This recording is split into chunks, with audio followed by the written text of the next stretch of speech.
হঠাৎ কোনো একদিন যদি আপনার ফজরের নামাজ মিস হয়ে যায়, আপনি ঘুম থেকে জাগরিত হইছেন ঠিক সূর্য উদয়ের সময়, ওই সময় আপনি নামাজ পড়বেন না।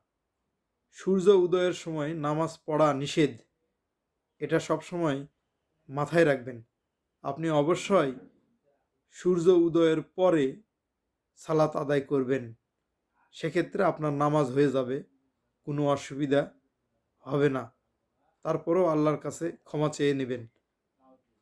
আর এভাবে আপনি কন্টিনিউ করবেন না যে সূর্য উদয়ের পরে আপনি ফজরের নামাজ লাগাতার কন্টিনিউ পড়ছেন, এটা করবেন না, এটা করা যাবে না।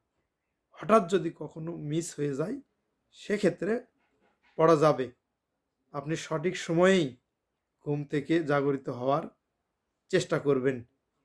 আর নামাজগুলো সঠিকভাবে আদায় করবেন। নিশ্চয় নামাজ অশ্লীল কাজ থেকে বিরত রাখে। সময় মতো সঠিক সময়ে ৫ ওয়াক্ত নামাজ পড়ার চেষ্টা করুন। আপনার জীবন বদলে যাবে ইনশাআল্লাহ।